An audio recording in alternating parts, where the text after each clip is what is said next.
Imagine a man who has worked tirelessly to build his career. He finally buys his dream house, a luxury car, and expensive clothes. At first, he feels on top of the world.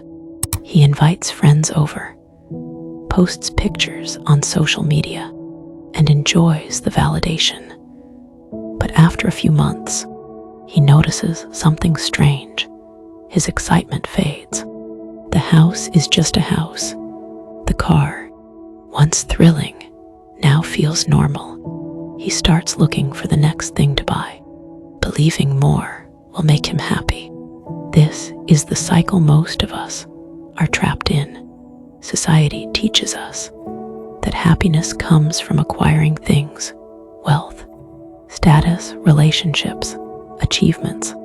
But if that were true, why do people who have it all still feel empty? Why do celebrities, despite their fame and riches, struggle with depression?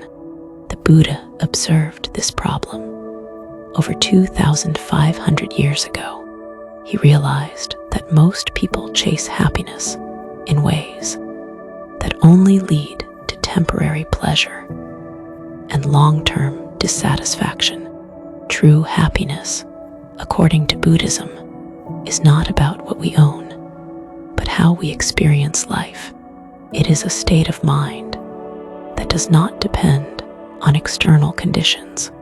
This essay will explore why material possessions fail to provide lasting happiness, and how Buddhist wisdom can help us cultivate true inner peace. Buddhism's view on material happiness is supported by modern psychology, particularly the concept of hedonic adaptation. This term describes how humans quickly return to a baseline level of happiness after positive or negative events. For example, you buy a brand new car and feel thrilled, but after a few months, it becomes just another vehicle.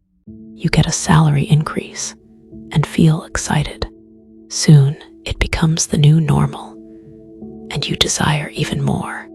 You move into a big house, but after some time, you stop appreciating it and start wanting an even bigger one. This endless cycle of desire, right arrow, fulfillment, right arrow, boredom, right arrow, new desire, is what Buddhism calls tanha, craving. It never truly satisfies us because it keeps shifting the goalpost. No matter what we achieve, the mind always wants more. Studies have shown that most people who win the lottery experience a short-term spike in happiness, but return to their previous emotional state within a year. Some even become more miserable due to stress, family disputes, and the pressure of managing wealth. Buddha understood this thousands of years ago. He taught that external pleasures are fleeting. They create excitement, but not deep or lasting contentment. True happiness comes from something deeper than material wealth. Buddhism defines happiness not as excitement, but as inner peace and freedom from suffering. The word sukha in Buddhism refers to a sense of deep well-being that is stable and independent of external circumstances. This is different from temporary pleasure praya, which is based on external things like food, entertainment, and success. Sukha is lasting, while praya is temporary. Real-life example: the monk and the millionaire. There is a famous story about a monk and a millionaire. The millionaire invites the monk to his luxurious home and says, "Look at all this wealth I have. You have nothing. How can you be happier than me?" The monk smiles and replies, "I don't need wealth to be happy. happiness comes from within. Can you sit alone in peace for an hour without distractions? The millionaire realizes that he cannot. His mind is restless, always chasing something new. The monk, on the other hand, is completely at peace with nothing. This is the key difference. External success versus inner fulfillment. Mindfulness means being fully present in the moment. Most of our suffering comes from living in the past, regret, or the future, anxiety. Simple mindfulness practices. When eating, focus completely on the taste and texture of the food. When walking, notice the feeling of your feet touching the ground. When listening to someone, give them your full attention without checking your phone. Mindfulness trains the mind to enjoy the present rather than always seeking the next thing. Buddhism teaches that suffering comes from clinging to people, possessions, or even identities. The key to happiness is detachment, not indifference. Real life example. The broken glass parable. A Buddhist teacher once held up a glass and said, "I love this glass, but in my mind, it is already broken. One day, it will fall and shatter. Knowing this, I appreciate it even more while it lasts." This mindset helps us love without attachment. Instead of fearing loss, we embrace impermanence.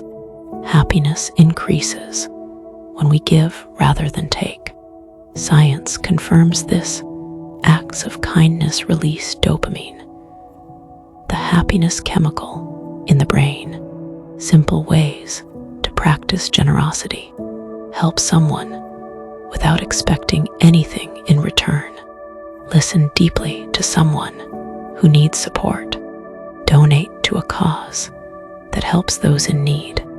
Buddhism teaches that selfless giving brings more joy than any material possession ever could. Understanding impermanence, the key to true freedom. Why accepting change leads to peace. One of the biggest causes of suffering is our resistance to change. We want things to stay the same, relationships, youth, success, but life is constantly changing.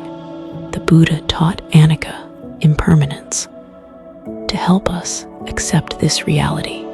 Real life example. The river and the rock. A rock resists the water and eventually breaks. A river flows with the water, adapting effortlessly. The more we resist change, the more we suffer. The more we flow with life, the happier we become. True happiness is not found in things, achievements, or other people.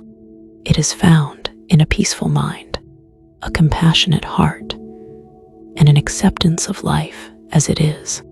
Buddhism offers a realistic and practical approach to happiness.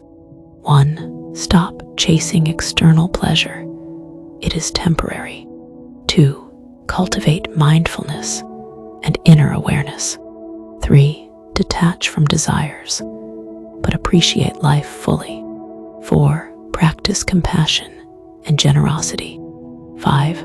Accept impermanence instead of resisting it. If we integrate these principles into daily life, we can break free from the endless cycle of craving and dissatisfaction. Happiness is not something outside waiting to be found. It is something inside waiting to be realized.